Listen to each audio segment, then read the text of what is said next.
नमस्कार, आदाब। Crime petrol dial 100 में आप सबका स्वागत है। कहते हैं कि आवश्यकता आविष्कार की जननी है, पर बारूद की खोज करने वाला सिर्फ तबाही चाहता था, ये कह पाना आसान नहीं है। लेकिन जो तबाही करने की ठान लेते हैं, वो फूलों को भी हथियार बना सकते हैं।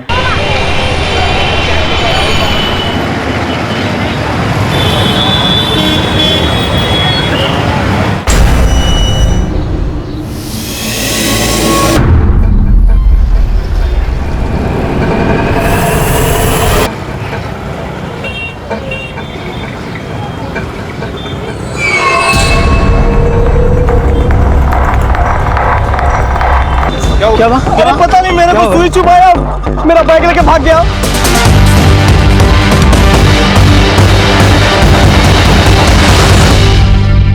साल 2015 की शुरुआत में यूपी के भीड़ भरे बाजारों में लूट की कुछ ऐसी वारदातें हुई जिनकी मोडस ऑपरेंडी में हथियार था इंजेक्शन। एक के बाद एक होते इन हादसों से उन खौफजदा लुटेरों का नामकरण हुआ इंजेक्शन गैंग। इस केस में विक्टिम ऐसी आपबीती से गुजर रहा था कि उसे भनक तक नहीं हुई कि कोई पीठ पीछे ऐसे मुखौटे में था जिसकी तलाश में पुलिस वालों की नींदें भी उड़ने वाली थी।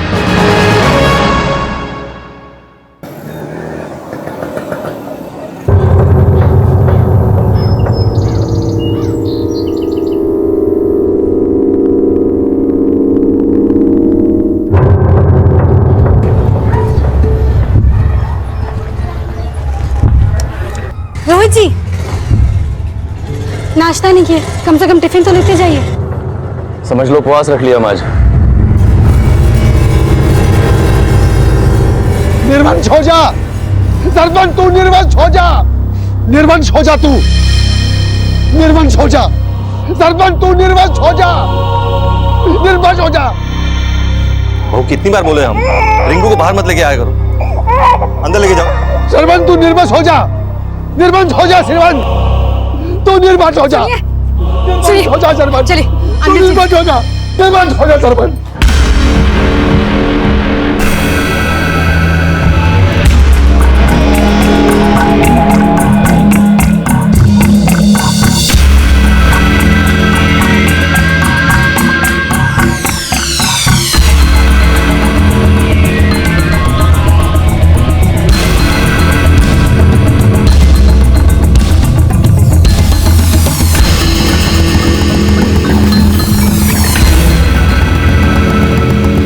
अरे रोहित, क्या हुआ तुझे? इतना अपसेट क्यों है? घर से झगड़ा करके आया क्या तू?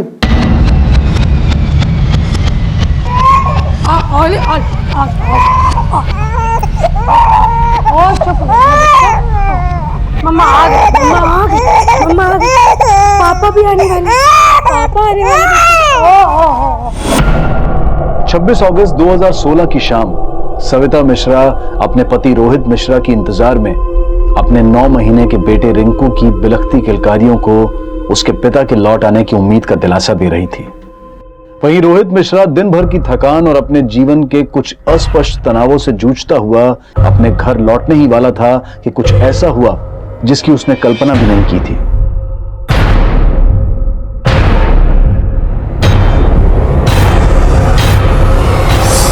क्या हुआ? पता नहीं यार, कुछ चुभा।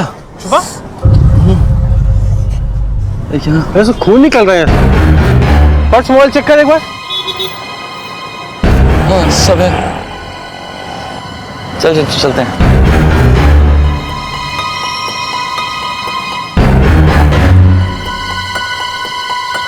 रोहित, रोहित, रोहित, रोहित, रोहित, रोहित।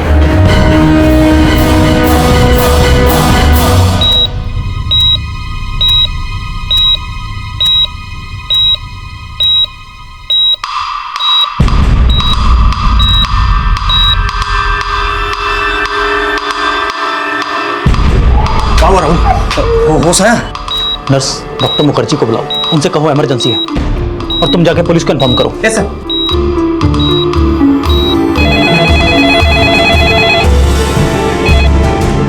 हेलो डॉक्टर साहब, कैसा है हमारा बेटा?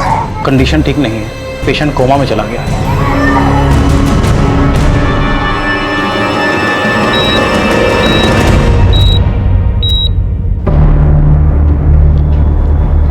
सर, पेशेंट के गले में सिरिंज के जरिए पॉइजन इंजेक्ट किया गया है। पॉइजन क्या है ये भी समझ में नहीं आ रहा है, मगर पॉइजन इतना सेंसिटिव है कि बॉडी के सेंट्रल नर्व सिस्टम को पैरालाइज कर दिया है। डॉक्टर इमरजेंसी है। Excuse me.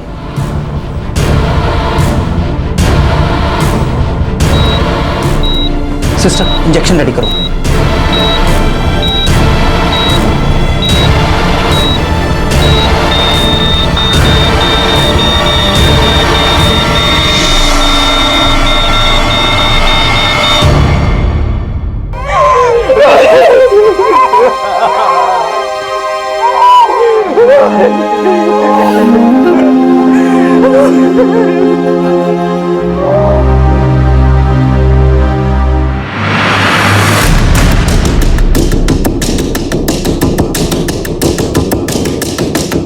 सर, यहीं पे इंजेक्शन अटैक हुआ सर। ना मैं देख पाया ना रोहित ने। रोहित का बैग या पर्स वगैरह कुछ गायब हुआ? नहीं सर, कुछ गायब नहीं हुआ। सर, आसपास कोई सीसीटीवी नहीं मिला। सिरिंज अटैक करने वाले को भी किसी ने विटनेस नहीं किया। मैंने अपने खबरियों को काम पे लगा दिया है कि पता करें इस इलाके में कौन सा इंजेक्शन गैंग एक्टिव है। नहीं सही, अगर ये काम इंजेक्शन गैंग का होता तो फिर रोहित के साथ लूट क्यों नहीं हुई? और वैसे भी अभी तक हमारे पास इंजेक्शन गैंग के जितने भी मामले आए हैं, किसी में भी विक्टिम पे पॉइजन अटैक नहीं हुआ। तो फिर रोहित को बिना लूटे उसको पॉइजन इंजेक्ट क्यों किया गया? इन्वेस्टिगेशन की शुरुआत में ही ये सवाल खड़े हो गए थे कि रोहित पर हुआ इंजेक्शन अटैक अगर एक नाकाम लूट का मामला था, तो लूट का इरादा रखने वाले इस इंजेक्शन गैंग ने आज से पहले किसी विक्टिम पर पॉइजन इंजेक्ट नहीं किया था। लेकिन फिर भी पुलिस अपनी इंफॉर्मेशन के जरिए इंजेक्शन गैंग से जुड़े हिस्ट्री शीटर्स और ब्लैक लिस्टेड लोगों को एक के बाद एक तलब करके रोहित पर हुए इस जानलेवा हमले की गुत्थी को साफ करना चाहती थी।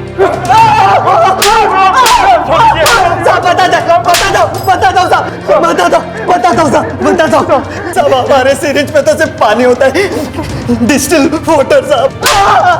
साले आदमी वहां जहर से मर गया और तू पानी पानी कर रहा है। साहब, हमने उस आदमी को सुई नहीं छुपाई साहब। हमारी कोई नियत नहीं है किसी को भी मारने की साहब। हम तो लोगों को सुई छुपाते और उनको लूट लेते साहब। रोहित पर हुए अटैक में किस गैंग की भागीदारी थी ये साफ नहीं था, लेकिन रोहित की पोस्टमार्टम रिपोर्ट में हत्या में इस्तेमाल किए गए जिस पॉइजन का जिक्र आया, उसने इस केस को और भी सनसनीखेज बना दिया। पोस्टमार्टम रिपोर्ट के मुताबिक रोहित के ब्लड में कोबरा का जहर मिला, लेकिन कोबरा के जहर के साथ मिडाजोलम और फुटपिन नाम के केमिकल लिक्विड मिक्स किए गए, जिसकी वजह से बॉडी पैरालाइज हो गई और इनिशियल स्टेज पे पॉइजन के सिम्टम्स नहीं दिखे। यानी किसी ने पर्पसली ऐसा पॉइजन बनाया जिससे कि बचने की कोई गुंजाइश ही ना हो। पता लगाओ रोहित की लाइफ में कौन ऐसा है जिसका मोटिव रोहित को मारने का हो सकता है। सर,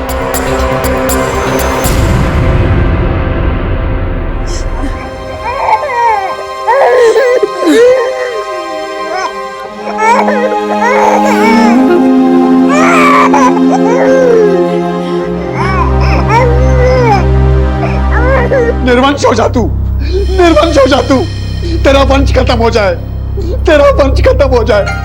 निर्वंश हो जा तू। क्या है जख्म का नासिर बना रहे हो? चलो निर्वंश हो जा, चलो, निर्वंश हो जा तू, निर्वंश हो जा, निर्वंश हो जा, निर्वंश हो जा तू।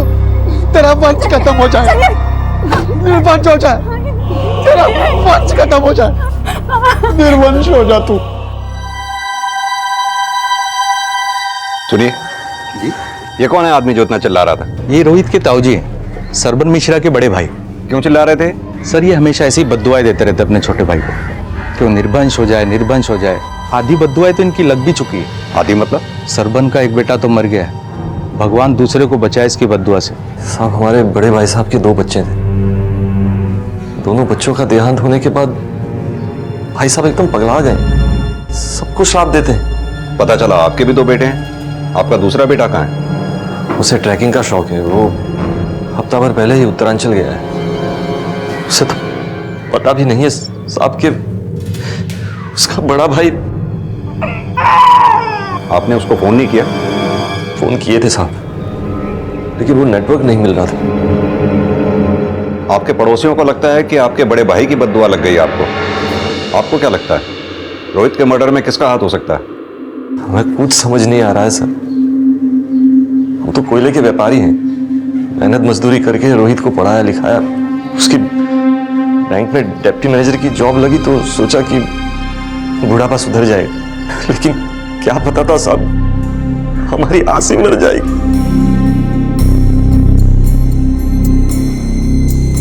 सविता जी, आपको किसी पे कोई शक?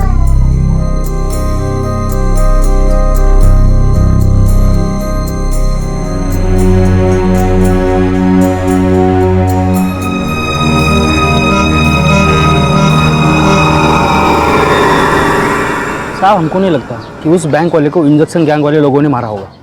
उठाईगिरी लोग हैं साहब, 4 अंडे खाते ही सब उगल देते हैं, तो उन लोग से मर्डर करवाने का रिस्क कोई नहीं लेगा साहब। देख, मर्डर तो पूरी प्लानिंग से हुआ है।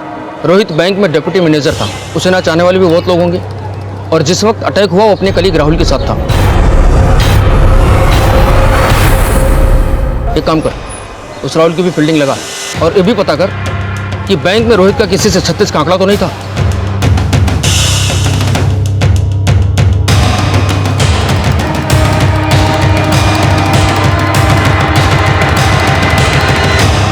सुनिए साहब, जो कुछ बोलना है हमें बोलिए, इन्हें कुछ मत बोलिए। ये किसी की कुछ बात नहीं समझते। लेकिन इन्हें गालियां दे दे के दूसरों को कोसना आता है। सबको नहीं कोसते, ये सरपंच को ही कोसते बस। उसे ही क्यों? खा गया वो हमारे बच्चों को।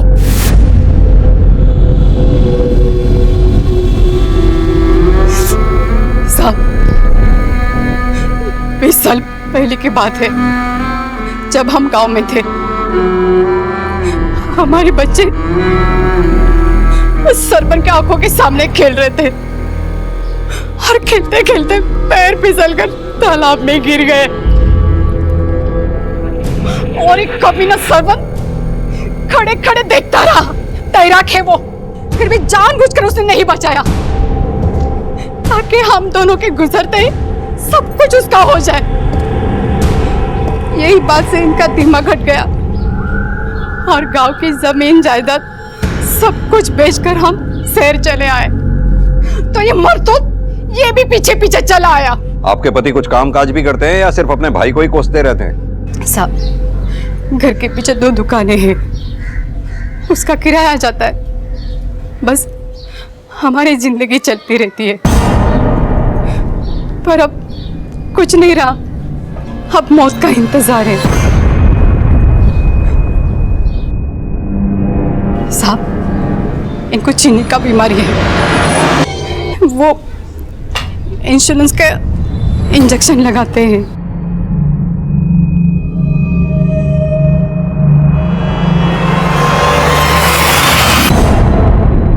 मोहल्ले वाले कह रहे हैं ये दर्शन पागल है, लेकिन ये इंजेक्शन खुद ले रहा है। कहीं ऐसा तो नहीं कि रोहित के मर्डर में दिमाग इसी का हो?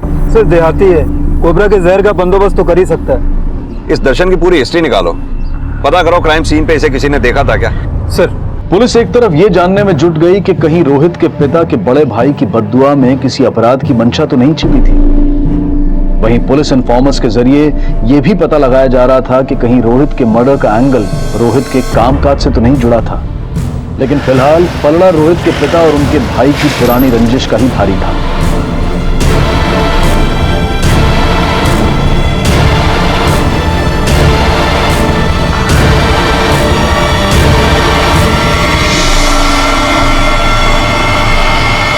जिस शाम रोहित का मर्डर हुआ, तुम भी उसी मार्केट में थे, क्या करने गए थे वहां? साहब, रसोई का सामान खत्म हुआ था, वही लाने गए थे। चाहे तो आप उससे पूछ लीजिए, सामान की रसीद भी है। रसीद कटा के रखने से हम तुम्हारी बात को सच मान लेंगे? साहब, इन्हें अगर कुछ करना होता ना तो 20 साल थोड़ी इंतजार करते।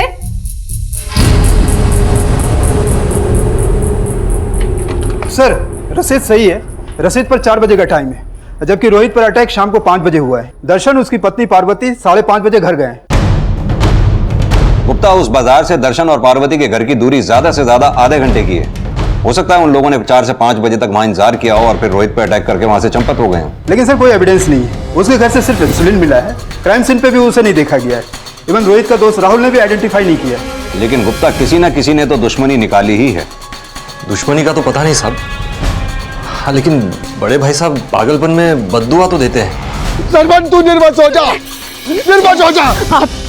पागलपन में हमारे बेटे को मार दिए हो तो सब उसका कोई अंदाजा नहीं है हमें।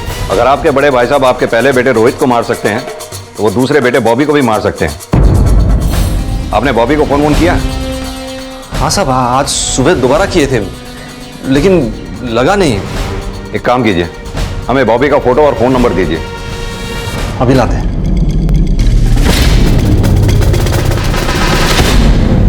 The number you have called is currently not reachable. Sir Bobby का फोन नॉट रीचेबल। सरबन ने कहा था कि बॉबी उत्तरांचल गया है। ये बॉबी के फोन की लास्ट लोकेशन निकालो, पता करो उसका फोन लास्ट टाइम उत्तरांचल के किस एरिया में एक्टिव था।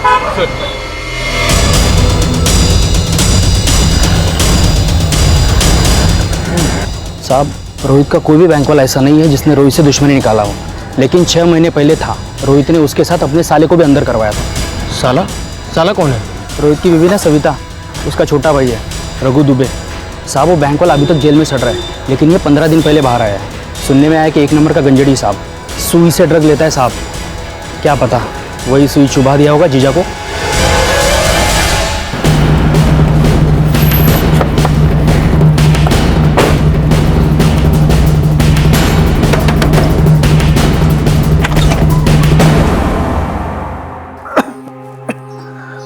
साहब रघु घर पे रहता कहाँ है? 6 महीने से तो जेल में था। अपने जीजा के जाने के बाद हमसे मिलने तक नहीं आया। रघु का नंबर दीजिए हमें। हाँ, अभी देती हूँ। इसके लिए आप जिस नंबर को डायल कर रहे हैं वो इस समय स्विच ऑफ है। सर फोन बंद आ रहा है। हाँ सर, रघु को नशे की आदत थी, पर हमको उससे मिले अरसा हो गया सर। वो उस वक्त कहाँ होगा हमको कुछ नहीं पता है। रघु को उसके जीजा ने ही जेल करवाई थी, ये तो पता ही होगा आपको। हाँ सर, बात ये था कि रघु अपना टैक्सी डालना चाहता था और उसी चक्कर में रोहित जी से वो उनके बैंक से लोन निकलवाने के लिए कहता रहता था। रघु, मैंने तेरा सिबिल रिकॉर्ड चेक करा है, नेगेटिव है, तुम्हें लोन नहीं मिल सकता। जीजू आपके होते हुए हमको लोन ना मिले, ऐसा कभी हो सकता है? जीजू को चक्कर चला दिए ना, हमको बहुत जरूरत है। आप कर सकते हो। आप रघु, रूल्स होते हैं और मैं रूल्स नहीं तोड़ सकता। और जीजू आप तो उसके बाद रघु ने क्या कांड किया हमको कुछ नहीं पता है। सर रघु तब के स्क्रूटनी ऑफिसर प्रकाश पांडे को रिश्वत देकर लोन क्लियर करवाना चाहता था। इस बात का पता रोहित को चल गया। कल तक पे ऑर्डर बन जाएगा, परसों तक तुम्हारे घर पहुंच जाएगा। आज रात को मेरी पेशगी दे देना, वरना लोन अटका रहेगा। लाओ कोई ऑर्डर लाओ, अभी कैश करवा देता हूँ। क्या जीजू छोड़ो ना, रहने दो। प्रकाश बाबू करवा दिए, आप नहीं करवा पाए तो बस इतनी सी बात है। और रूल तोड़ा है ना आपने, दोनों को जेल की हवा खिलवाऊंगा। ये तुमने ठीक नहीं किया। रोहित मिश्रा बहुत बचता हो तुम, देख रहे हैं हम तुम्हें। रोहित की हत्या में पुलिस अब तक रोहित के पिता और उसके पिता के बड़े भाई की रंजिश को उसकी हत्या की वजह मान रही थी, लेकिन इस बात की भी संभावनाएं खड़ी हुई कि कहीं रोहित की हत्या में रोहित के साले रघु दुबे का तो हाथ नहीं है। और जल्द ही ये संभावनाएं रोहित के भाई बॉबी के उत्तरांचल में होने के रहस्य को इस अपराध से जोड़ने वाली थी। बस देर थी रघु दुबे के मिलने की, और जल्द ही पुलिस ने पता लगाया कि जेल से छूटने के बाद आजकल रघु दुबे कहां था।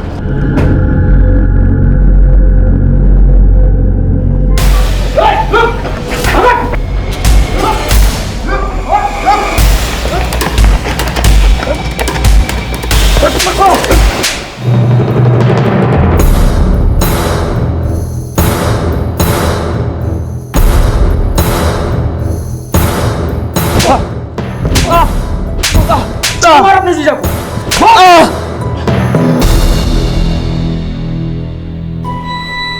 हाँ ड्रग्स लेता हूं मैं, और मैंने भी अपनी लाइफ सेट करने का सोचा था। बोला था टैक्सी डालना है, लोन करवा दो, लेकिन वो जीजा, हट, काहे का जीजा। 6 महीना जेल में रहना पड़ा, नशा मुक्ति करना पड़ा, और जेल से बाहर आते ही अपने जीजा को मुक्ति दे दी। अरे बाजार में उसे सुई चुबो दी, जहर कहां से लाया था? अब आप क्या मुझे वो इंजेक्शन गैंग वाला समझ रहे हैं? अपने नशे के इंजेक्शन लगाते में हाथ कांपते हैं मेरे, और आपको लगता है कि मैंने भरे बाजार में उसके जहर का इंजेक्शन लगा दिया? सिंह, इसका नशा उतारो अच्छी तरह से, तभी उगलेगा ये। साहब मैंने कोई मर्डर नहीं किया, ये जहर वहर मेरे समझ के बाहर है बिल्कुल। इस सब के पीछे जीजा के भाई का हाथ है, अब वो भी सुई से ड्रग्स लेता है। बॉबी ड्रग्स लेता था? जीजा को बड़ा गर्व था अपने भाई पर, फिर मैंने उसे नशेड़ी बना दिया।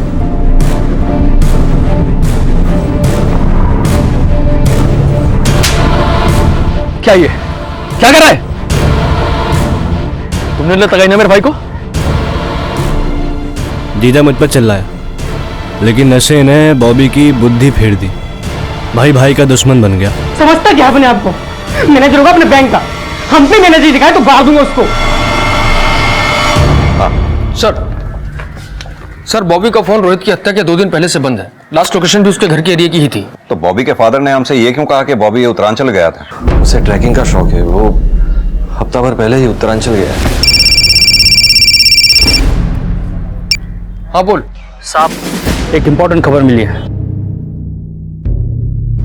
सब बॉबी तो हमको यही बोल के गया था कि उत्तरांचल जा रहा है ट्रैकिंग के लिए। बॉबी का फोन पिछले 1 हफ्ते से बंद है और आप कह रहे हैं वो उत्तरांचल में है। कहीं ऐसा तो नहीं कि बॉबी ने ही रोहित को मारा हो और आप बचा रहे हैं उसे? ये क्या बोल रहे हैं सर? बॉबी अपने भाई को मार ही नहीं सकता। क्यों सविता जी, आपको भी यही लगता है? जी, रोहित जी को कोई और मारा है। बॉबी ड्रग्स लेता था, ये बात जानते हैं आप लोग? हाँ साहब, इसका भाई रघु है ना, उसी की संगत में भटक गया था वो। लेकिन साहब हम संभाल लिए थे उसको। अगर आपने बॉबी को संभाल लिया था तो फिर रोहित आपको छोड़कर क्यों जाना चाहता था?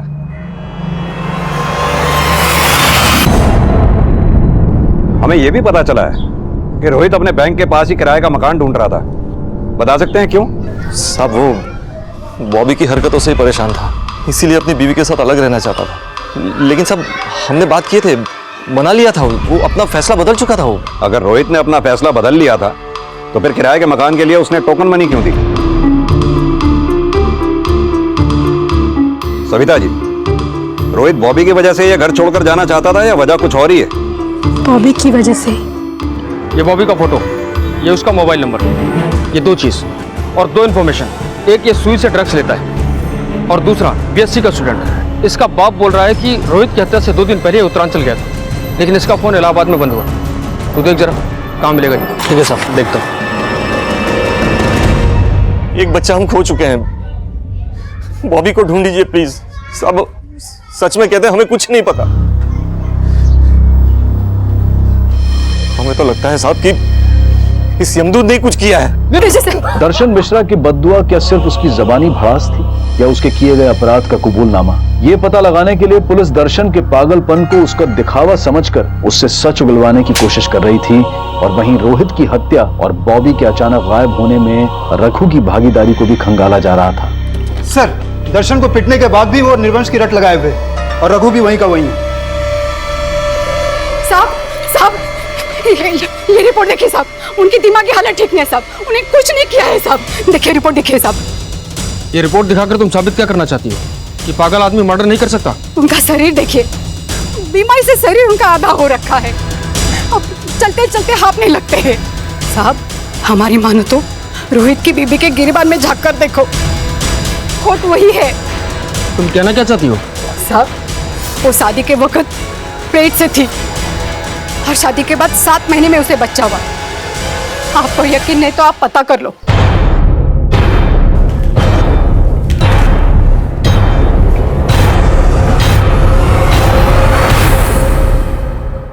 बैठिए। यह है आपके बेटे रिंकू की बर्थ सर्टिफिकेट। जन्म की तारीख 3 फरवरी 2016। रोहित से आपकी शादी हुई 26 जुलाई 2015 को। डिलीवरी प्रीमेच्योर नहीं थी। यह आपकी डिलीवरी रिपोर्ट। शादी के समय तुम 2 महीने पेट से थी, यानी कि यह बेटा रिंकू रोहित का नहीं है। क्या यह सही है? रिंकू रोहित का ही बेटा है। यानी कि शादी से पहले भी आपके रोहित से संबंध थे? सर, रोहित और सविता की शादी जुलाई में हुई थी, लेकिन शादी पक्की फरवरी में ही हो गई थी। तभी से दोनों मिलते रहे और घर उसी में रह गया। सर, ऐसी वैसी कोई बात होती तो रोहित मुझे बता देता पहले ही। तो आप ये साफ कर रहे हैं कि रोहित के मर्डर से उसकी बीवी सविता का कोई लेना देना नहीं? सर, मुझे जरा भी शक होता तो मैं आपको सब कुछ पहले ही बता देता था। रोहित के फादर का ये मानना है कि रिंकू रोहित का ही बच्चा है। लेकिन हो सकता है ये बच्चा रोहित का ना होकर के किसी और का हो और रोहित ये बात अपने फादर को ना बता पाया हो। ये रोहित की बीवी सविता की हिस्ट्री निकालो, पता करो शादी से पहले उसका कोई अफेयर तो नहीं था। सर, रोहित के भाई बॉबी का गायब होना अब भी रहस्य बना हुआ था, लेकिन रोहित की शादीशुदा जिंदगी से जुड़ा एक नया एंगल पुलिस के सामने आया था। लेकिन क्या वो बच्चा वाकई रोहित का था? ये जानने के लिए पुलिस एक तरफ सविता के अतीत को खंगाल रही थी और वहीं बॉबी की तलाश भी जारी थी। और जल्द ही सविता से जुड़ी जानकारी के साथ पुलिस सविता के माता पिता से मिली। सविता का शादी के पहले से अफेयर था, ये एकदम सच है। हालांकि ये बात सविता ने हमें नहीं बताई, आप लोग बताइए। आप लोगों को ये राज पहले से पता था ना? देखिए, जो भी बोलिएगा सोच समझ के बोलिएगा, झूठ पकड़ा जाएगा। साहब, कॉलेज में वो किसी लड़के को प्यार करती थी।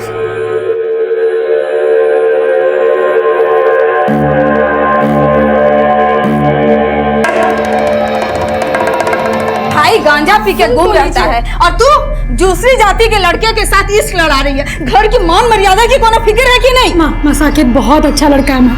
पापा, वो हमसे शादी तक करना चाहते। चुप कर एकदम। बाप का कैंसर का इलाज करने का पैसा नहीं है और तू वो पापा के इलाज के लिए पैसे तक दे रही।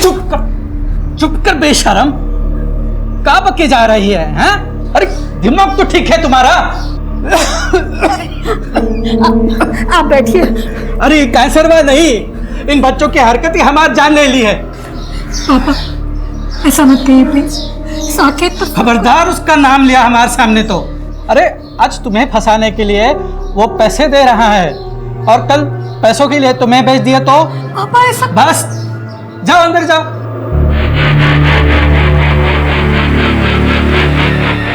इससे पहले कि हमारी इज्जत नीलाम करके दूसरे जात वाले के साथ भाग जाए, इसके हाथ पीले करने पड़ेंगे। शादी के समय सविता गर्भवती थी क्या? ये क्या बोले हो साहब आप? ऐसा कुछ भी नहीं था। देखिए, आप लोग हमसे कुछ छुपा तो नहीं रहे ना? ऐसा ना हो हमें बाद में पता लगे कि आप लोगों ने हमसे कुछ छुपाया है, अच्छा नहीं होगा फिर। सविता के माता पिता के बयान से यह साफ था कि शादी से पहले सविता ना सिर्फ साकेत नाम के एक लड़के से प्यार करती थी, बल्कि उससे शादी भी करना चाहती थी। और यह भी साफ था कि रोहित से शादी से पहले से ही सविता गर्भवती थी। सविता के माता पिता के बयान की पुष्टि करने के लिए पुलिस ने सविता के प्रेमी साकेत को पूछताछ के लिए बुलाया। ये बात सच है साहब कि हम सविता से प्यार करते थे, लेकिन सविता की फैमिली ने शादी की इजाजत ही नहीं दी और हमारी फैमिली ने भी। उसके बाद हमारी शादी कहीं और तय हो गई। शादी के बाद सविता से मिलना हुआ? सर एक ही शहर में रहते हैं, कभी कभी आमना सामना हो जाता है, लेकिन वो अपनी गृहस्थी में बिजी है और हम अपनी। उसकी गृहस्थी तो उजड़ गई। मतलब सर? उसके पति का मर्डर हो गया, तुम्हें नहीं पता? नहीं साहब, ये कब हुआ? लेकिन ये तो तुम्हें पता होगा कि शादी से पहले ही तुमने सविता को प्रेग्नेंट कर दिया था। सर आप ये सब क्या बोल रहे हैं? हम उससे प्यार करते थे और हमारे बीच में कोई फिजिकल रिलेशन नहीं बना। साकेत का बयान सविता का पक्ष मजबूत तो कर रहा था, लेकिन सविता एक ऐसे चक्रव्यूह में फंसी थी जहां चारों तरफ से उंगलियां उसी के चरित्र पर उठने वाली थी। और जब एक औरत ऐसी परिस्थिति में होती है तो सच और झूठ चाहे जो भी हो, लेकिन उसका घिराव हमेशा शक की नजर से ही किया जाता है। और जब शक सच्चा साबित होता है तब अक्सर झूठ को मजबूरी बताया जाता है, और मजबूरी सिर्फ कायर ही नहीं, कभी कभी अपराधी भी बना देती है। साहब, इस बॉबी का कोई इन्फॉर्मेशन नहीं निकाल पा रहा हूँ, लेकिन इसके भाई रोहित की एक बात पता चली है। पता चला है कि वो किसी क्लिनिक में जाता था। क्लिनिक? कौन सा क्लिनिक? साहब वो गुप्त रोगों वाला क्लिनिक।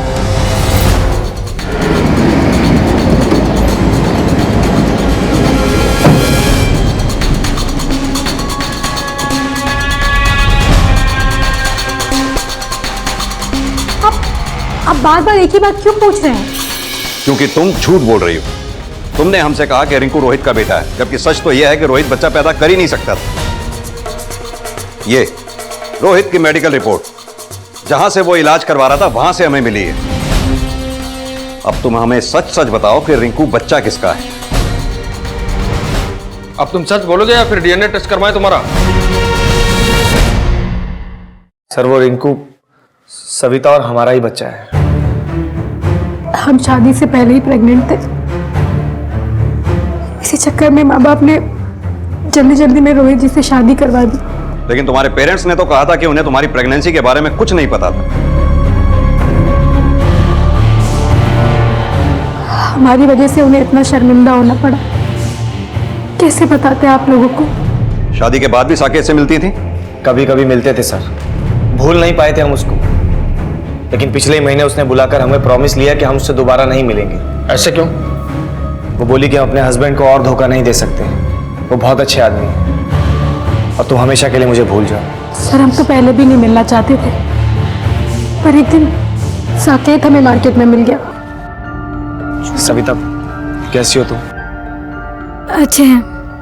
लेकिन हम अच्छे नहीं हैं तुम्हारे बगैर। देखो साकेत, अब तुम्हारी भी शादी हो चुकी है और हमारी भी। लेकिन हम दोनों प्यार करते हैं। तुम हमसे एक बार कह दो, हम अपनी बीवी को तुम्हारे लिए छोड़ सकते हैं। पर हम ऐसा कुछ नहीं कर सकते साकेत। बेहतर होगा तुम हमें भूल जाओ। देखो, हमें अवॉइड मत करो, वरना हम जाके तुम्हारे पति को सब बता देंगे।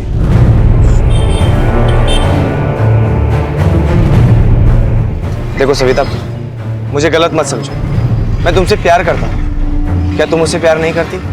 सर हमें समझ नहीं आया कि खुद को रोकें या क्या करें, और हम आए दिन साकेत से मिलने लगे। और एक दिन रोहित जी के पापा को हम पे शक हो गया।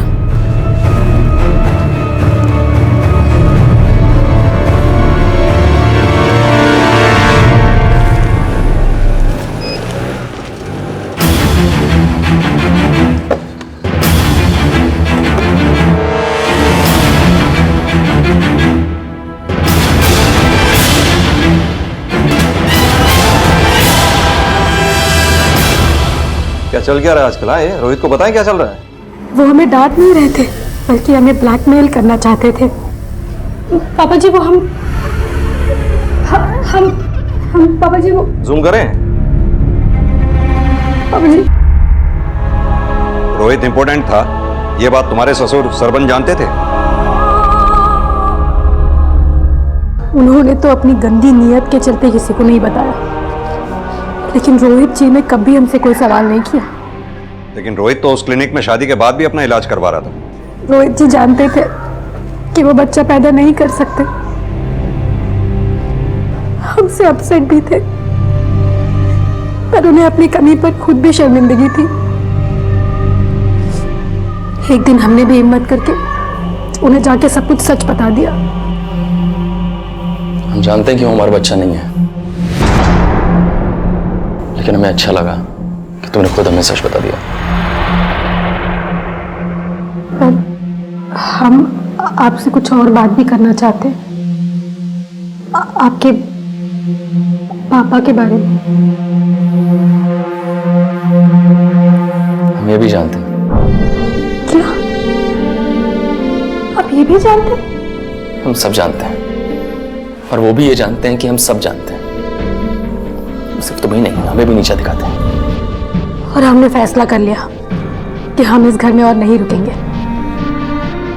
हम रोहित जी के साथ नई जिंदगी बिताना चाहते थे, और इसलिए हमने साकेत को भी जाके बोल दिया। सविता, मेरी बात हमने कहा ना साकेत, हम रोहित जी को अब और धोखा नहीं दे सकते।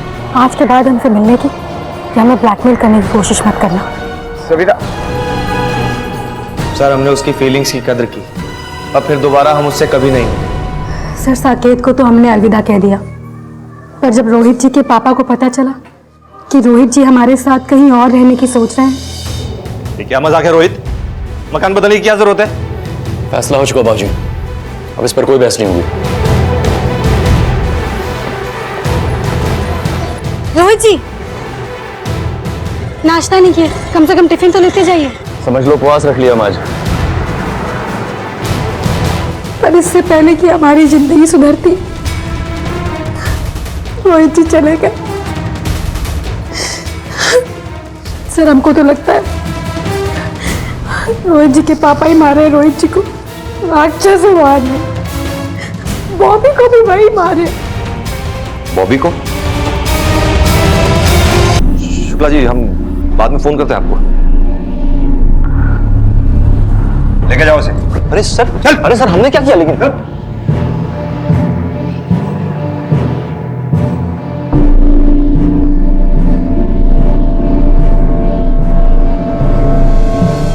सर वो लड़की बकवास कर रही है, हमने उसकी कोई तस्वीर नहीं खींची और ना ही कोई गंदा रिश्ता बनाया। गंदा रिश्ता ही नहीं बनाया, बल्कि अपने दोनों बेटों बॉबी और रोहित का मर्डर भी किया तुमने। फंस ना जाओ इसलिए फोटो डिलीट कर दी। हमने ऐसा कुछ नहीं किया है सर। सर हमें तो लगता है कि ये सब सविता की चाल है। उसने अपने प्रेमी साकेत के लिए हमारे दोनों बेटों को मार दिया होगा और अब हमें फंस रही है। सर उसने सारी फोटो डिलीट कर दी होगी। सर हम झूठ नहीं बोल रहे हैं। सर, हमने अपनी आंखों के सामने देखा था उसको बॉबी को मारते हुए। हमें लग रहा है रोहित को भी उसी ने मारा होगा। अच्छी तरह से सोच के बोलो, बॉबी ने तुम्हें तुम्हारे ससुर के साथ देखा था या फिर साकेत के साथ? सर आप हमारा विश्वास क्यों नहीं कर रहे हैं? हम सच कह रहे हैं। सर हमें तो ये तक नहीं पता था कि सविता का ससुर सविता के साथ इतना बुरा कर रहा था। हम सच कह रहे हैं सर, हमने तो उससे मिलना तक छोड़ दिया था। सरबन के टेम्पो को फॉरेंसिक के लिए भेजो। जिस दिन बॉबी गायब हुआ, सरबन, सविता, साकेत तीनों के फोन लोकेशन निकलवाओ। यह साफ है कि बॉबी को मारने के बाद उसकी लाश को ठिकाने लगाया गया। ये बॉबी को मारने वाला और रोहित को जहर भरा इंजेक्शन देने वाला इन्हीं तीनों में से कोई एक है। ये तीनों पिछले दिनों क्या कर रहे थे, किस किस से मिल रहे थे, सब पता लगाओ। सर ये साकेत के पिछले 2 महीनों के कॉल रिकॉर्ड्स हैं। इनमें एक आदमी प्रहलाद है जिससे लगातार बात हो रही थी। ये आदमी पैथोलॉजिस्ट है, ब्लड यूरिन की जांच करता है। हीरानगर में इसकी लैब है सर। चलो सब। साकेत मेरा दोस्त है सर। उसके पड़ोस में सैंपल कलेक्ट करने आता था। राह चलते मुलाकात हुई और दोस्ती हो गई बस। इस पैथोलॉजिस्ट प्रहलाद की पूरी हिस्ट्री निकालो। कहीं ऐसा तो नहीं कि कोबरा के जहर वाला इंजेक्शन इसी ने बनाया हो? हेलो, ठीक है, थाने में मिलते हैं। सर बॉबी का फोन बंद होने के बाद सरबन टेम्पो के साथ रामनगर सिग्नल क्रॉस करते हुए एक सीसीटीवी कैमरे में कैप्चर हुआ है। ये देखिए सर, सरबन। इसके फोन लोकेशन के हिसाब से उस दिन ये रामनगर एरिया में गया था, जंगल वाला एरिया सर, और वहां से सीधा वापस घर।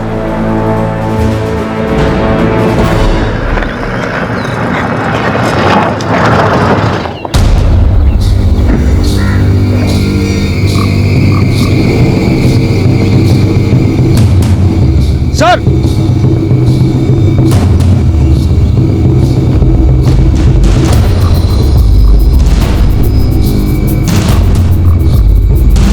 जो ह्यूमन बोन्स पुलिस को मिली उनका डीएनए टेस्ट होना अभी बाकी था, लेकिन शक के आधार पर सरबन मिश्रा को फिर से तलब किया गया।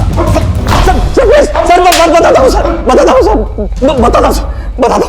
चल सर, उस भिखमंगे शिवेंद्र की बेटी को घर लाने की सजा आई। पिछले महीने का भाड़ा लाया वो तुम्हारा, पता चला तबीयत ठीक नहीं है तुम्हारी। क्या हुआ है? क्या बताएं सरपंच, डॉक्टर ने कैंसर बताया। अरे तो इलाज कराओ इसका।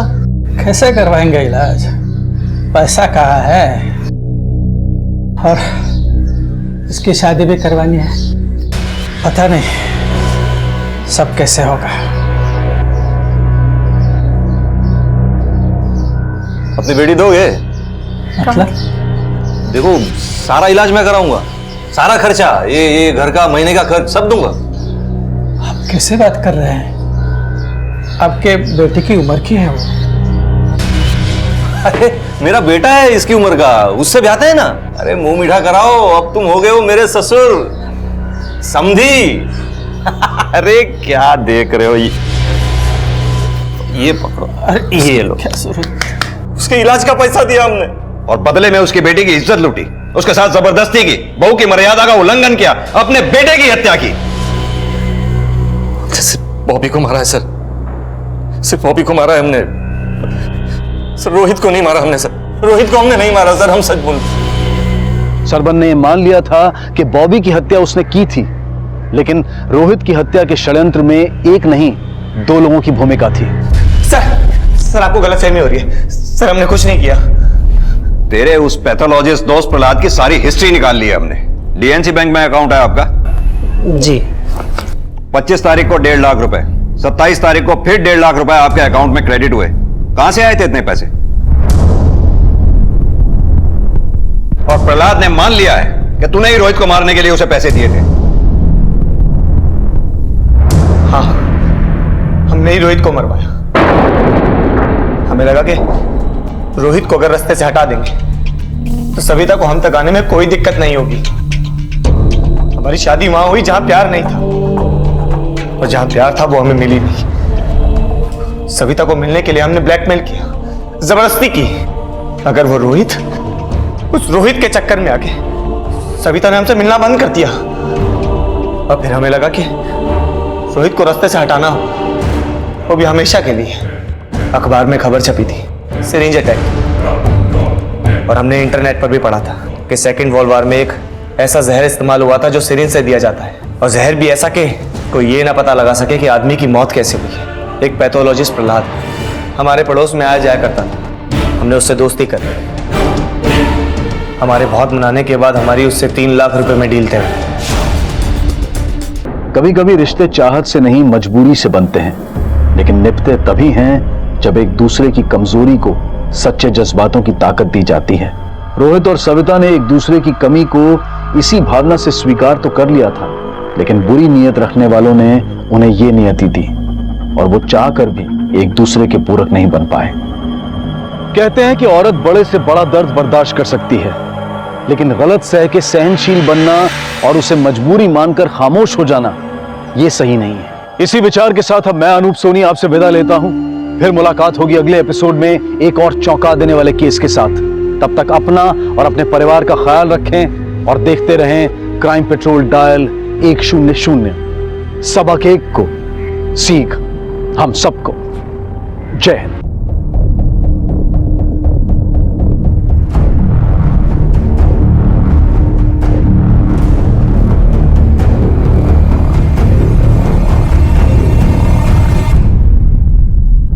क्या हुआ? मुझे ऐसा लगा कि कोई हमारा पीछा कर रहा है। चल, कोई भी नहीं है।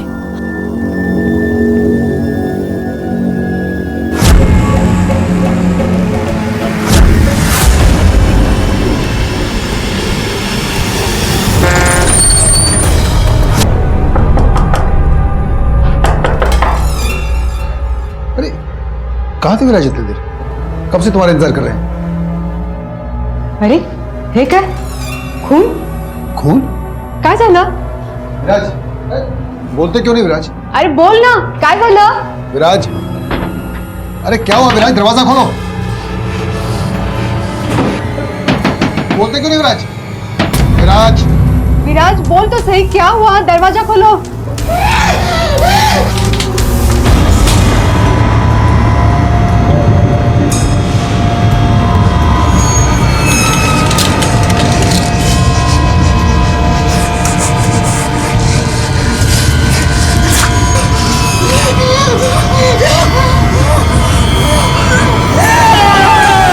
नासिक में बीच सड़क पर 2 लड़कियों पर बेरहमी से हमला हुआ। आखिर विराज के अंदर इतना गुस्सा क्यों छुपा हुआ था, और क्या यह गुस्सा किसी बड़े जुर्म के होने की तरफ इशारा कर रहा था?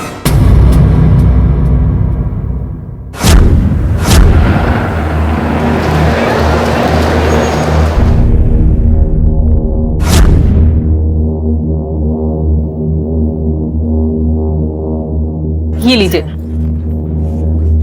आप भी लीजिए। अरे विशाखा, आरती दिखाई नहीं दे रही। आरती तैयार हो रही है, आती है बस थोड़ी देर में। आप हर बार ऐसे ही कहते हैं। एक बार कह दिया तो कह दिया, मुझे और कुछ नहीं सुनना। ठीक है, तो मुझे भी कुछ नहीं सुनना। अरे ये क्या तुम लोग बच्चों की तरह लड़ाई कर रहे हो? और आरती, बड़े भाई से कोई ऐसे जबान लड़ाता है? हाँ, लेकिन शादी आपकी है या मेरी? मनीष किसी भी हालत में शादी का हिस्सा नहीं बन सकता। ठीक है, तो अब मुझे ये शादी नहीं करनी। अगर मनीष भैया इस शादी का हिस्सा नहीं होंगे तो मैं ये शादी नहीं करूंगी। ये क्या जिद लगा रखी है तूने?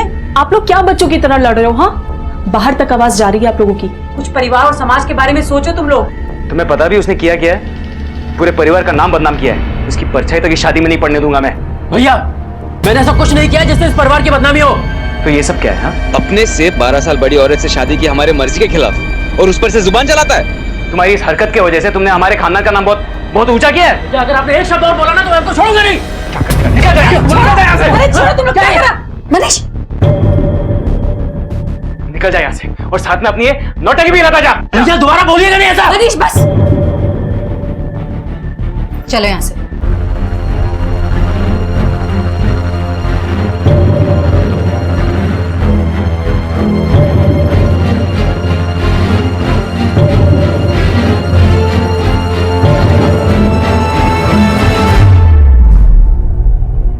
विकास, विकास,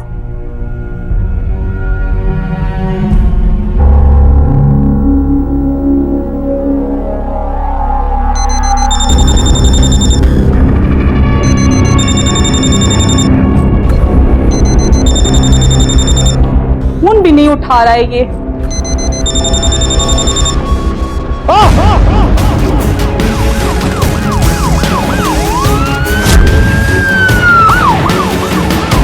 आसपास देखो और कुछ होता है क्या?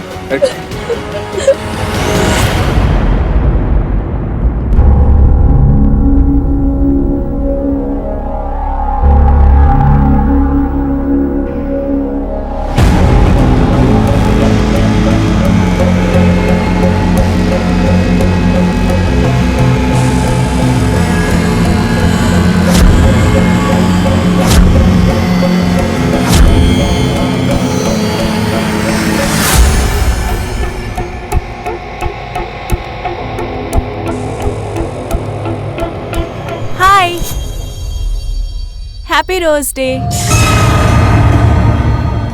तुम यहाँ क्यों बैठे हो? चलो ना कहीं बाहर चलते हैं। बाहर मौसम भी कितना अच्छा है। क्या हुआ?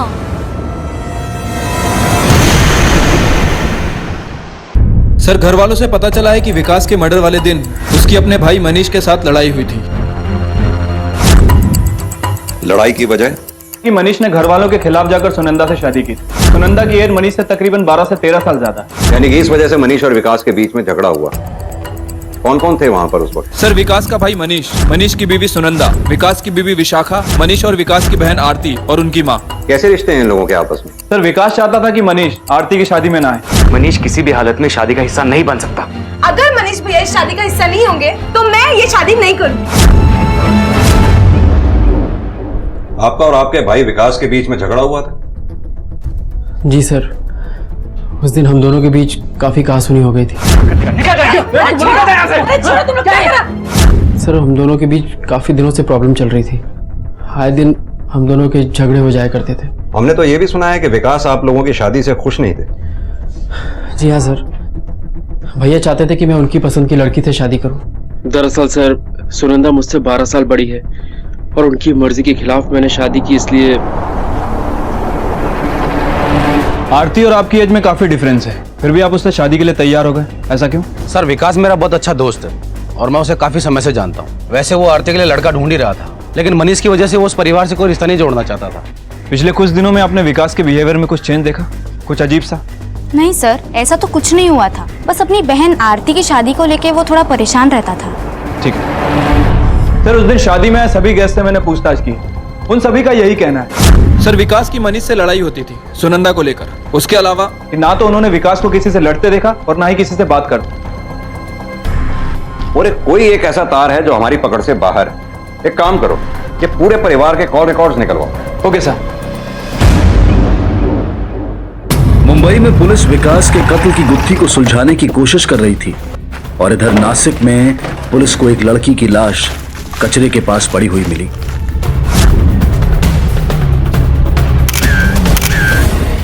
उसे इतनी बेरहमी से मारा गया था कि उसने दर्द की वजह से दम तोड़ दिया। क्या इसके पीछे भी विराज के गुस्से का हाथ था या फिर कोई और भी था जो इन मासूम लड़कियों के साथ ऐसा कर रहा था?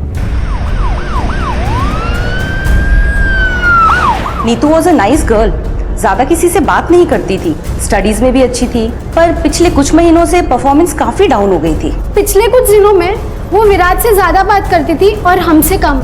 विराज? नीतू को जानते थे तुम? हाँ सर, जूनियर है मेरी, अक्सर बात होती है हमारी। कॉलेज में स्टूडेंट्स बता रहे थे कि वो तुम्हें पसंद करती थी और प्रपोज करने वाली थी। मुझे कुछ नहीं पता सर, मैं कॉलेज ये सब करने नहीं जाता। आखिरी बार कब मिले थे तुम उससे? कल ही मिले थे। तो जब वो जा रही थी उसने कुछ बताया कि वो कहाँ जा रही? नहीं, मैं तो कॉलेज से सीधा घर आया और पढ़ाई करने बैठ गया।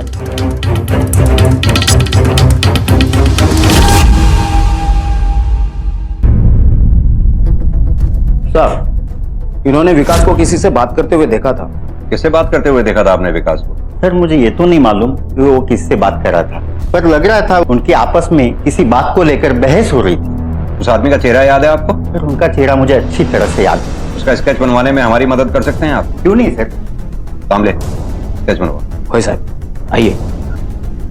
विकास के मर्डर के कुछ दिन बाद आखिरकार पुलिस को इस केस में थोड़ी बढ़त मिली। किसी ने विकास को आखिरी बार किसी के साथ झगड़ते हुए देखा था और अब पुलिस के पास उस अनजान शख्स का स्केच था। मोरे, ये स्केच आसपास के सभी पुलिस स्टेशन में सर्कुलेट कर दो। Okay sir.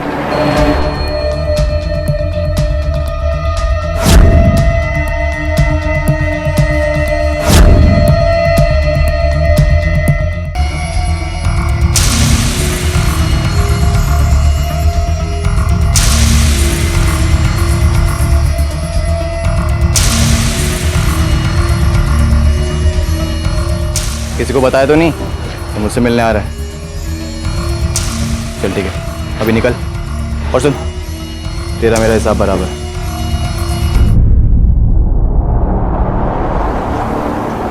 जी बोलिए। सर, मनीष भैया और सुनंदा भाभी किसी काम से बाहर निकले थे, लेकिन वो अब तक वापस नहीं आए और उनका फोन भी स्विच ऑफ आ रहा है, इसलिए हमने आपको फोन किया। सर एक मिनट। सर, हत्या के 1-2 दिन बाद मनीष और सुगंधा का गायब हो जाना, कहीं ऐसा तो नहीं कि सत्यम उन दोनों का यहाँ था?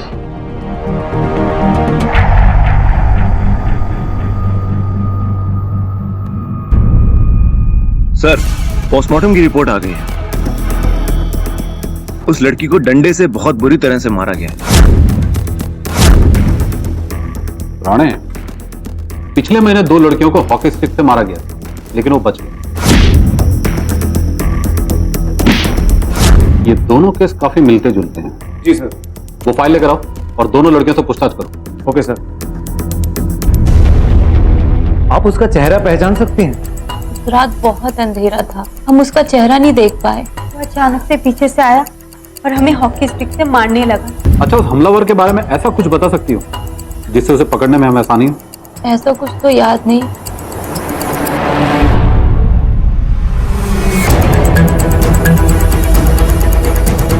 आप लोग सब यहीं रहते हैं? कुछ पता है इसके बारे में? नहीं सर, आसपास तो यहाँ कुछ भी नहीं मिला। ठीक है, बॉडी को पोस्टमार्टम के लिए भेजो। होय सर। जो जानता था सिर्फ मनीष जानता था। क्या आप इसे जानती हैं? ध्यान से देखिए, इस आदमी को आपके पति विकास के साथ आखिरी बार बात करते देखा गया था। नहीं सर। ठीक है, इसके बारे में अगर आपको जब भी पता चले हमें इन्फॉर्म कीजिएगा। एक बात और, क्या आप हमें मनीष और सुनंदा का कमरा दिखा सकती हैं? जी सर। चलिए। सुनंदा के पति की बॉडी एक पार्क से मिली थी, लेकिन चौंकाने वाली बात यह थी कि अपने पति की मौत के बाद सुनंदा किसी दूसरे मर्द के साथ थी। तो क्या यह सब सुनंदा का खेल है? सुनंदा अपने पति मनीष से 12 साल बड़ी थी, लेकिन फिर भी मनीष उससे बहुत प्यार करता था और हर बार उसे पूरा सपोर्ट करता था। लेकिन मनीष की मौत के बाद सुनंदा का किसी और मर्द के साथ होना, आखिर क्या राज छुपा था सुनंदा के इस दोहरे रूप में? सुनंदा के कॉल रिकॉर्ड्स तो बिल्कुल साफ हैं। खाली उसने घर वालों को ही फोन किया है और घर वालों को भी उसके बारे में कुछ नहीं पता है। सुनंदा के बारे में हम में से कोई कुछ नहीं जानता था। जो जानता था सिर्फ मनीष जानता था। अगर कोई अपने अतीत को इतना छुपाने की कोशिश करे तो समझ लो उसके अतीत में जरूर कुछ गड़बड़। बट सर, सुनंदा के अतीत में जाए कैसे जाए? कोई रास्ता तो नजर ही नहीं आ रहा। रास्ता हमें खुद ढूंढना होगा मोरे। एक काम करो, ये स्केच और सुनंदा की फोटोग्राफ सुनंदा के घर के आस पड़ोस में और मार्केट में हर जगह दिखाओ, देखो क्या पता चलता है। Okay sir.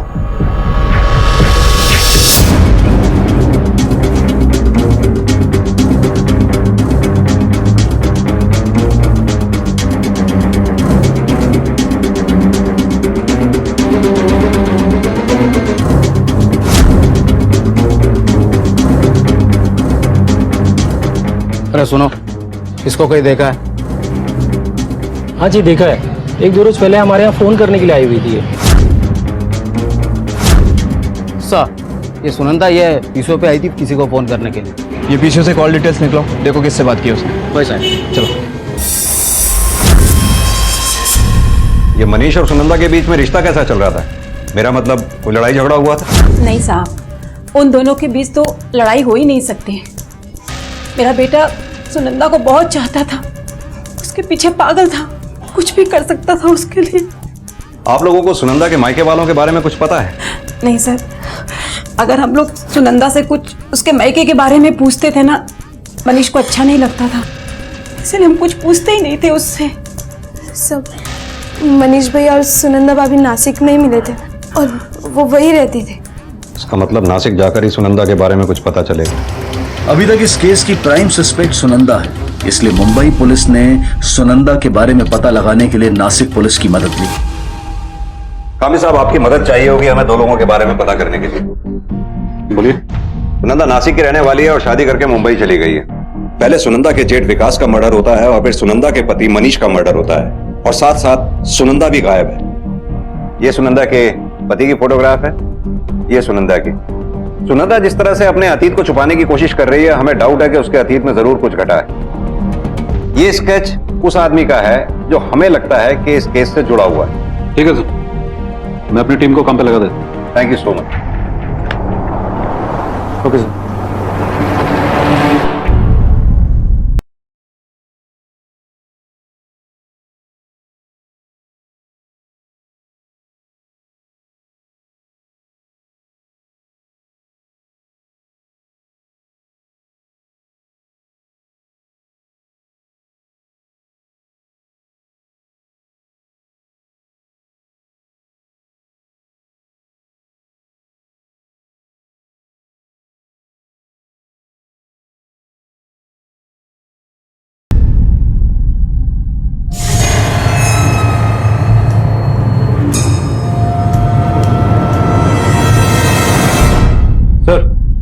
कॉलेज से स्पोर्ट्स टीचर ने हॉकी टीम की लिस्ट भेजी है, उसमें विराज का नाम भी है।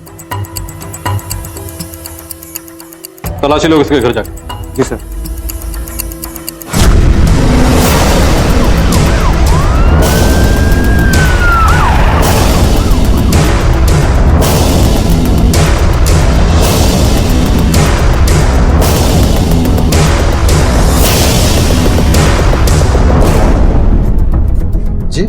हमें आपके घर की तलाशी लेनी है।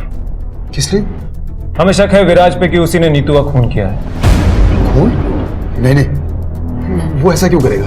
हमें पूरा भरोसा है उस पर, वो ऐसा नहीं कर सकता है। वो सब बाद में देखा जाएगा, पहले आप हमें अपना काम करने दीजिए। देखिए, आप पहले अपना सर्च वारंट दिखाइए। जी देखिए, सर्च वारंट तो हम दिखा देंगे, हमें कोई दिक्कत नहीं है, लेकिन अब की बार विराज को उठा के लेके जाएंगे ना तो उसकी दिक्कतें बहुत ज्यादा बढ़ जाएंगी।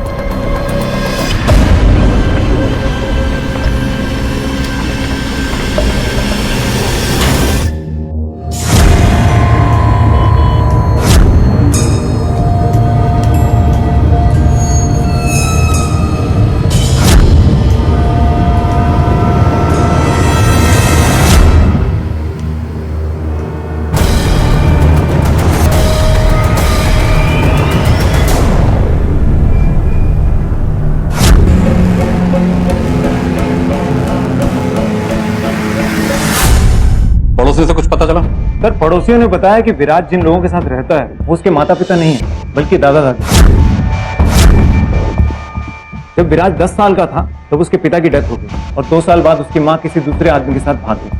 माँ के ऑफिस के बारे में थोड़ा पता चला, दादा दादी ने जितना लोगों को बताया था उतना ही वो बता पाए। फिर तो हम दोनों से पूछताछ करनी पड़ेगी। साहब, विराज हमारा पोता है, उसके बाबा ने आत्महत्या कर ली थी। हमने ये बात विराज से छुपाने की बहुत कोशिश की, पर विराज बहुत होशियार है साहब। वो जब 10 साल का था तब से सब जानता है। और उसकी माँ? उसने तो हमारे घर को बर्बाद कर दिया। उसकी वजह से मेरे बेटे ने आत्महत्या की और वो अपनी बच्ची को यहाँ अकेले छोड़कर चली गई। अभी कहाँ है वो? पता नहीं है, और हमने जानने की भी कोशिश नहीं की, क्योंकि हम नहीं चाहते हैं कि विराज इन सब बातों को याद रखे। उसके कोई फोटोग्राफ? मैं लेके आता हूँ। ये शुर सुनो। सर, ये तो वो सुनंदा है जिसको मुंबई पुलिस ढूंढ रही है।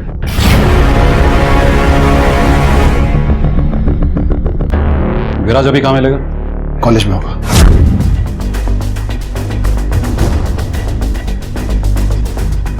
सर, मुझे नहीं पता माँ कहाँ है। जब से माँ हमें छोड़ के गई है, मेरी माँ से कभी बात नहीं हुई। गुस्सा नहीं आता तुम्हें अपनी माँ पे? माँ ने हमारे लिए बहुत कुछ किया है सर। जैसे ही पापा का बिजनेस ठप हो गया था, उसके बाद पापा ने कुछ नहीं किया, सिर्फ घर पे ही बैठे रहते थे। माँ ही हमारे लिए पैसा कमाती थी और माँ ही घर चलाती थी। सब पापा को ताने मारने लग गए। पापा ने सुसाइड कर लिया। ठीक है, तुम जाओ।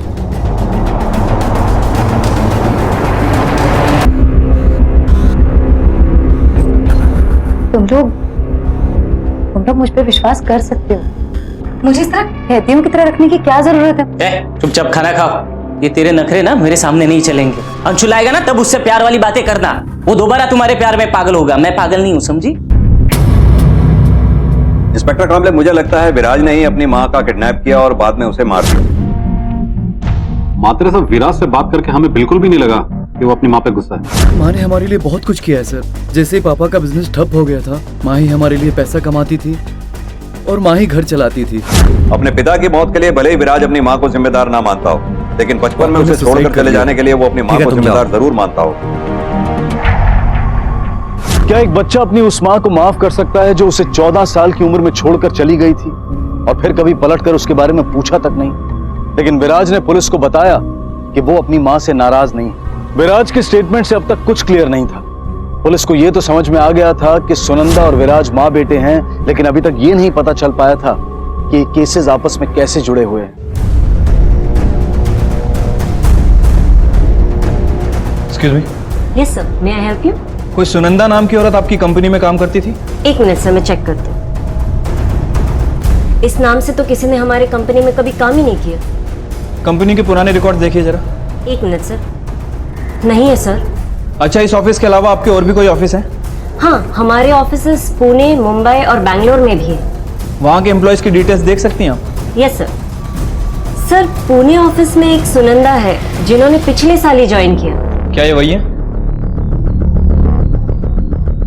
नहीं सर। ठीक है, थैंक यू।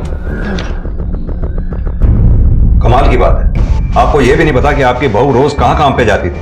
सर, मैं सच कह रही हूँ। उसने सिर्फ हमें ये बताया था कि वो किसी कंपनी में काम करती है और शादी के बाद उसने अपना ट्रांसफ़र भी मुंबई करवा लिया था। इससे ज़्यादा हमें कुछ नहीं पता सर। सर, इस केस की कोई दिशा ही नहीं नजर आ रही। घूम फिर कर हम फिर से परिवार पर ही आ गए। लेकिन दायरा बड़ा होता जा रहा है, लोग बढ़ते जा रहे हैं इसमें। हो सकता है शायद इन्हीं में से कोई फंसे। सर, सुनंदा को किसी और वजह से भी तो किडनैप किया जा सकता है। लेकिन फिरौती का कोई कॉल नहीं आया मोरे, और ना ही इनके पास इतना पैसा है देने के लिए।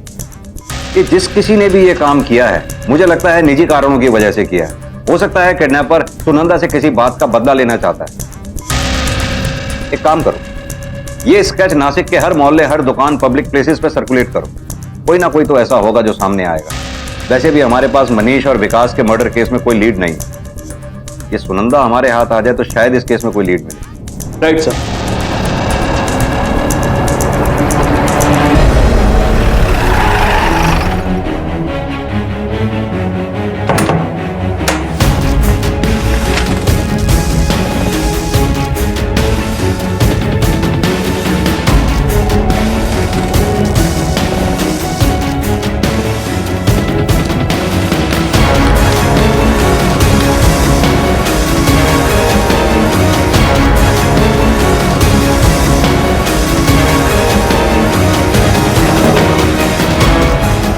सर, ये हॉकी मिली है। ठीक है, इसे फॉरेंसिक भिजवा दो। सर, सुनंदा ने जिस पीसीओ से बात की थी उसके कॉल डिटेल्स आ गए। उस दिन उसने विराज से भी बात की। इसका मतलब विराज ने हमसे झूठ बोला। जब से माँ हमें छोड़ के गई है, मेरी माँ से कभी बात नहीं हुई। विराज, तुमने हमसे झूठ क्यों बोला कि 3 साल पहले तुम्हारी सुनंदा से बात हुई थी? पीसीओ के रिकॉर्ड के मुताबिक सुनंदा के गायब होने से कुछ दिन पहले तुम्हारी सुनंदा से बात हुई थी। देखो, अब झूठ बोलने से कोई फायदा नहीं। जो जानते हो सच सच बता दो।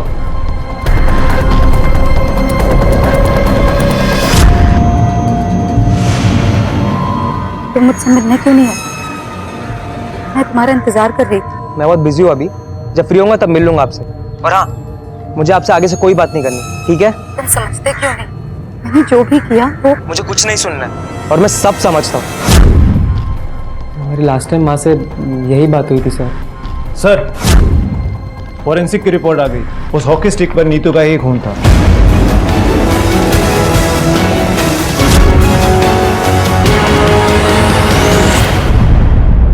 लड़कियां पसंद नहीं करती थी तुझे। उनका पीछा करने के बाद भी जब तुझे कुछ नहीं मिला तो तू उन्हें मारता था। लड़कियों की जान तेरी हवस के आगे बहुत कम जरूरी लगी तुझे। हाँ, मैंने ऐसा कुछ नहीं किया। जो भी किया तुम सोच समझ के किया।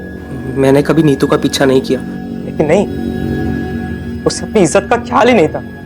दोस्त थी मेरी, हम अच्छी खासी बातें करते थे, पर वो भी दूसरी लड़कियों की तरह निकली जो किसी के साथ भी नाच लेती हैं, किसी भी चीज का ख्याल नहीं होता उन्हें। अब गुजरती उसके परिवार पे, जब वो देखते उसे ऐसे, सबकी सब कैरेक्टरलेस है, सब। सोच समझ कर अगर तूने ये काम किया है तो बिना सोचे समझे तो तू फिर क्या ही करता। तेरी सोच ने तुझे जानवर बना दिया, तू खुद जानवर बन बैठा है। किसी लड़की का किसी लड़के के साथ नाचना या छोटे कपड़े पहनना उसको कैरेक्टरलेस नहीं बना देता। मास्टर साहब, विराज के दिमाग में उसकी माँ की वजह से गुस्सा बैठा हुआ है और शायद यही कारण है कि वो सभी लड़कियों से नफरत करने लगा। लेकिन सबसे बड़ा सवाल ये है कि सुनंदा अभी है कहाँ? अभी तक इस केस में कोई बढ़त नहीं मिली थी। पुलिस के लिए केस अब भी एक राज बना हुआ था। और दूसरी तरफ ये सुनंदा के साथ क्या हो रहा था? अंशुल जो कभी उससे प्यार का दावा कर रहा था तो कभी उसे खिलौने की तरह इस्तेमाल कर रहा था। अंकल एक वड़ा पाव देना।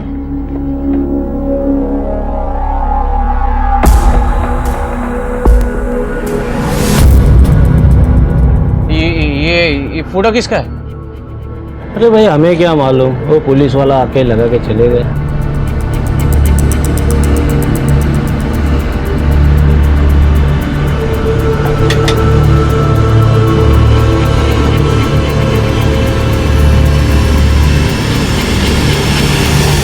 एक कांस्टेबल की ड्यूटी लगाओ मुंबई में इस पूरे परिवार पर नजर रखने के लिए। मुझे पूरे परिवार के बैंक रिकॉर्ड्स और ट्रांगुलेशन रिकॉर्ड्स चाहिए। Right sir. हाँ मोरे, एनी अपडेट? सर, अंशुल और उसकी फैमिली के बैंक स्टेटमेंट और फाइनेंशियल रिकॉर्ड, सर इससे साफ पता चलता है कि उस फैमिली के अकाउंट में कैश डिपॉजिट होता। पता चला है पैसों को लेकर आपके परिवार में कुछ समस्या चल रही थी? नहीं सर, ऐसी तो कोई बात नहीं है। आपके बैंक की स्टेटमेंट के हिसाब से हर महीने आपके अकाउंट में कैश में पैसे डिपॉजिट होते थे। सर वो मनीष की कोई रेगुलर जॉब तो थी नहीं, वो फ्रीलांस काम करता था, तो उसके छोटे मोटे कॉन्ट्रैक्ट मिल जाते थे और अधिकतर उसकी पेमेंट कैश में होती थी सर, इसीलिए हमारे अकाउंट में कैश में ही पैसे जमा होते थे।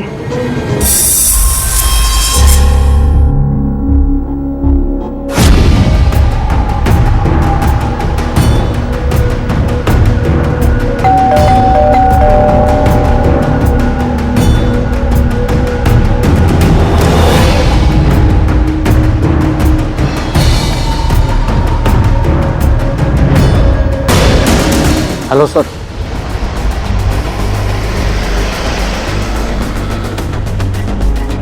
ये तुम्हारी फोटो है ना? हाँ सर। 5 फेब को तुम मुंबई में थे? हाँ, मुंबई में था। जिस दिन तुम मुंबई में थे उस दिन विकास नाम के आदमी का खून हुआ और विकास के पड़ोसी ने उसके खून के पहले तुम्हें उससे बात करते देखा और उसी ने ये स्केच बनवाया। सर एक तो आप क्या समझा रहे हैं, मेरी कुछ समझ में नहीं आ रहा। और फिर कोई भी मेरा ऐसे स्केच बना के देगा तो उसका मतलब ये थोड़ी ना है ये क्राइम मैंने किया। सच क्या झूठ क्या वो तो हम पता कर ही लेंगे। फिलहाल जब तक इस शहर से बाहर जाने के लिए ना कहा जाए बाहर मत जाना। ये कौन है? सर मेरा दोस्त अजय। ठीक, चलो। सर पूरे परिवार के कॉल रिकॉर्ड्स आ गए, लेकिन सर उषा के कॉल रिकॉर्ड से एक ऐसे लैंडलाइन नंबर का पता चला जिससे वो लगातार बात करती थी। कहाँ का नंबर है? सर मुंबई में किसी लॉज का नंबर।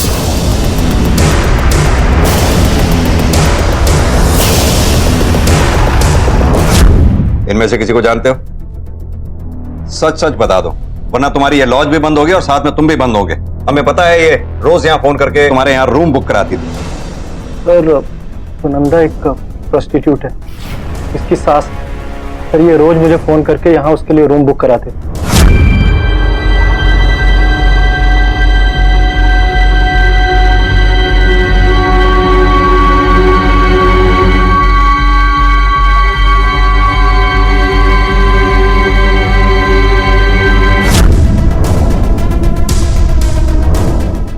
सर उसकी सास हमेशा उसके साथ आती थी और काम होने के बाद उसे यहाँ से लेकर चली जाती थी। पैसों का पूरा हिसाब किताब भी वही रखती है सर, और इनका बेटा भी इनके साथ आता था। बेटा?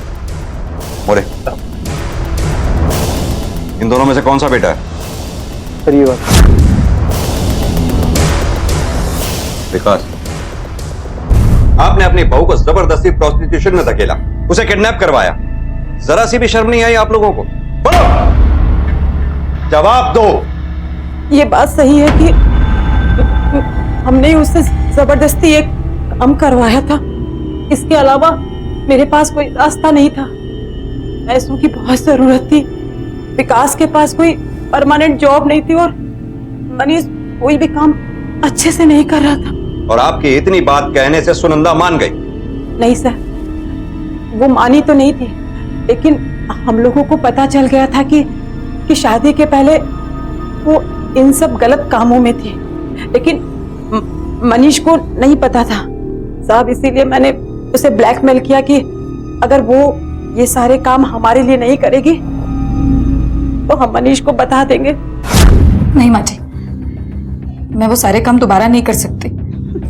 मत कर विकास, एक काम करते हैं, इसके अतीत के बारे में है ना मनीष को सब बता देते हैं, तो वो खुद ही से धक्के मार के घर से बाहर निकाल देगा। वो मनीष को खोना नहीं चाहती थी, इसीलिए उसने हाँ कर दी इस काम के लिए। लेकिन सर, हमने सुनंदा का किडनैप नहीं किया है, ना ही हमने अपने बेटे को मारा है। क्यों मारेंगे अपने बेटे को? सच कह रही हूँ सर। सर, अंशुल के कॉल डिटेल्स आ गए। सर, कॉल डिटेल्स के हिसाब से अंशुल विकास के मर्डर वाले दिन विकास के घर के आसपास मुंबई में ही था। पता करो ये अंशुल इस वक्त है कहाँ पर और इसका विकास के साथ कनेक्शन क्या है। Okay sir. जिस दिन विकास का खून हुआ तो मुंबई में था ना? सर, मैंने आपको बताया तो था कि मैं मुंबई में ही था। वो क्या है ना कि काम के सिलसिले में आना जाना लगा ही रहता है। उस दिन विकास के घर के बाहर क्या कर रहा था? सर, बहुत सारे पैसे लेने मुझे उससे, बस इसी वजह से गया था। तो फिर उस दिन झूठ क्यों बोला? इन दोनों भाइयों ने मुझसे खूब पैसे लिए हुए और जब वापस मांगे तो सर आनाकानी करने लगे। सर, ये मनीष तो कुछ काम करता ही नहीं है और ये विकास, इसने भी अपने ऑफिस में खूब हंगामा किया, तो सर इसे भी ऑफिस से निकाल दिया। अब सर मुझे बताओ, आप कहाँ से पैसे देते मुझे? और फिर तूने विकास को मार दिया? भला मैं क्यों मारूंगा उसे? मैं उससे मिलने गया था, मिला और वापस आ गया। सर, इससे ज्यादा मुझे कुछ नहीं पता।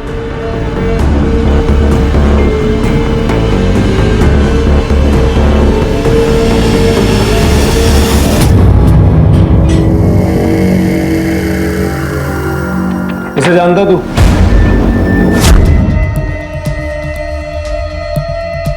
किसी को बताया तो नहीं? तो मुझसे मिलने आ रहा है? नहीं, किसी को नहीं बता। नहीं सर। पक्का?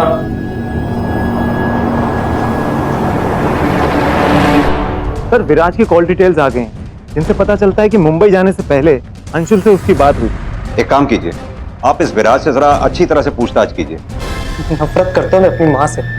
उसने पैसे के लिए अपने आप को बेच दिया, उसकी वजह से सारा घर बिखर गया। पापा ने सुसाइड कर लिया, लेकिन वो घर छोड़ के चली गई। उसे तो सिर्फ अपनी पड़ी थी, मेरे बारे में भी उसने कभी नहीं सोचा, एक बार भी। तूने उस दिन अंशुल को कॉल क्यों किया था? अंशुल माँ का बेस्ट क्लाइंट था। अगर माँ को कुछ भी जरूरत पड़ती तो वो सिर्फ अंशुल को कॉल करती। माँ को पैसों की जरूरत थी तो अंशुल ने उसे लोन दे दिया, लेकिन वो पैसे लेके भाग गई। सर, वो इसे धमकाने लगा। अंशुल को माँ के बारे में जानना था, मैंने बता दिया। और फिर तेरी माँ का कॉल आया? हाँ, एक दिन आया था उसका कॉल, मुझे मिलने के लिए बुला रही थी। एड्रेस भी दिया था उसने अपना। और तूने वो एड्रेस अंशुल को दे दिया? नहीं सर, दिया नहीं, बेच दिया, जैसे मेरी माँ ने अपने आप को बेच दिया था कई साल पहले उस पैसों के लिए। सर, उनकी माँ से ही सीखा है मैंने, पैसों के लिए अपनी आत्मा तक बेच देना।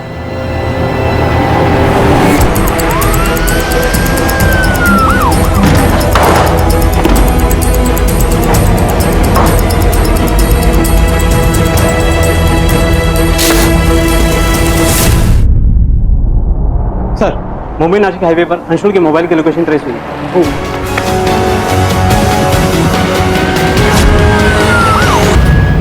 हाँ साहब, मुंबई में सुनंदा को वापस लाने ही गया था।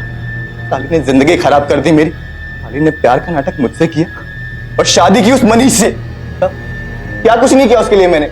अपने नाम पे लाखों रुपए का लोन दिलवाया और वो साली एहसान फरामोश सब कुछ लेके भाग गई। साहब, अब लड़की तो गई पर पैसा तो वापस उतारना ही था ना, और उसका मेरे पास एक ही तरीका था, इस सुनंदा को वापस लाऊं और उससे धंधा करवाऊं। इसीलिए साहब मैंने इसका सारा नाम पता निकलवाया और इसका पीछा करना शुरू किया। साहब मेरे दिमाग में ऑलरेडी सेट था, इसके पति को टपकाऊंगा और इसको वापस लेके आऊंगा। और एक दिन मैंने देखा साहब इसे विकास के साथ, वो रोज आता था, इसको लेके जाता था, तो मुझे लगा साहब कि ये इसका पति है। इसलिए तूने विकास को मार दिया? हाँ साहब, मार दिया। ये मैंने गलत आदमी मार दिया। इसका पति विकास तो है ही, इसका पति तो मनीष है साहब।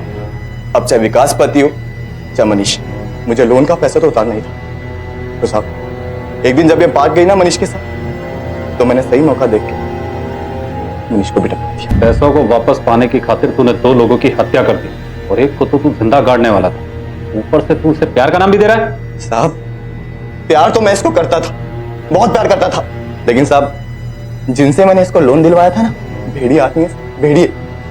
अगर पैसा नहीं देता ना तो मेरा ही खून कर देते। इसलिए साहब मैं क्यों मरूं? मैंने पैसों के लिए दूसरों को मार दिया। तेरे साथ जो ये अजय पकड़ा गया, ये कौन है? नहीं साहब, उसकी कोई गलती नहीं है, उसको आप छोड़ दो। वो तो बस आप थोड़ी सी मेरी मदद कर रहा था और बदले में साहब उसको भी थोड़े मजे मिल गए सुनंदा। सर मैं भी एक आम जिंदगी जीना चाहती थी, लेकिन जब मेरे पति का काम बंद हुआ तो मैंने घर चलाने के लिए एक छोटी सी नौकरी कर ली, लेकिन उससे उतने पैसे नहीं मिलते थे जिससे घर चल सके। ज्यादा पढ़ी लिखी भी नहीं हूं। फिर मेरे सास ससुर ने मुझे इस कीचड़ में ढकेल दिया और मैं नहीं चाहती थी कि इस बारे में मेरे बेटे को कुछ भी पता चले। सिर्फ मेरे पति को ये बात पता थी, और जब उन्होंने आत्महत्या कर ली तो मेरा बेटा मुझसे नफरत करने लगा था। शायद उसे ये पता चल गया था कि उसकी माँ एक गंदी औरत है और मैं उससे नजरें नहीं मिला पा रही थी। तब मुझे मनीष मिला। मैं अपने बेटे का सामना नहीं कर पा रही थी सर, और मैंने मनीष से शादी कर ली और नासिक से मुंबई चली आई। मनीष मुझसे बहुत प्यार करता था, सबसे लड़ता था मेरे लिए। उसे मेरे अतीत के बारे में कुछ नहीं पता था, लेकिन यहां मेरे जेठ विकास और मेरी सास जरूर जानते थे कि मैं नासिक छोड़कर मुंबई क्यों आई थी। और फिर वो लोग मुझे ब्लैकमेल करने लगे। इस गंदे काम में मुझे फिर से ढकेला। घर में पैसों की जरूरत थी, सिर्फ इसलिए। मुझे कहीं ना कहीं ये डर था कि अगर मेरे अतीत का सच मनीष के सामने आ गया तो शायद मैं मनीष को खो दूंगी, और मैं मनीष को खोना नहीं चाहती थी, क्योंकि एक वही तो था जो मेरी कद्र करता था। इसलिए सर मैं वही करती रही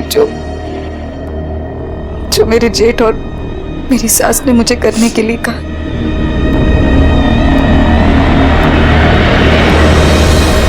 विराज के गुस्से के कारण कई लड़कियों ने अपनी जिंदगी खो दी, लेकिन एक और जिंदगी जिसने बहुत कुछ खोया वो थी सुनंदा। सुनंदा ने मजबूरी में वेश्यावृत्ति शुरू की, जिसकी वजह से उसके पति ने आत्महत्या कर ली और उसने अपने बच्चे से मुंह मोड़ लिया। और तभी उसकी जिंदगी में आया मनीष, जो उसके लिए खुशी की एक आखिरी उम्मीद लेकर आया था, लेकिन उसे भी सुनंदा से छीन लिया गया। और इसका फायदा उठाया उसके सास ससुर ने और उसे फिर से वेश्यावृत्ति में धकेल दिया। बाकी सबने भी अपनी कमजोरियों को ढकने के लिए उसका फायदा उठाया।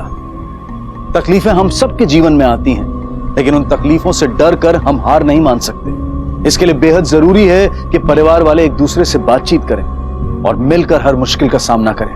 अब मैं अनूप सोनी आपसे विदा लेता हूं। फिर मुलाकात होगी अगले एपिसोड में एक और चौंका देने वाले केस के साथ। तब तक अपना और अपने परिवार का ख्याल रखें और देखते रहें क्राइम पेट्रोल डायल 100। सबक एक को सीख हम सबको। जय हिंद। इस तरह के और भी एपिसोड देखने के लिए हमारे चैनल को सब्सक्राइब करें और बेल आइकन दबाना ना भूलें।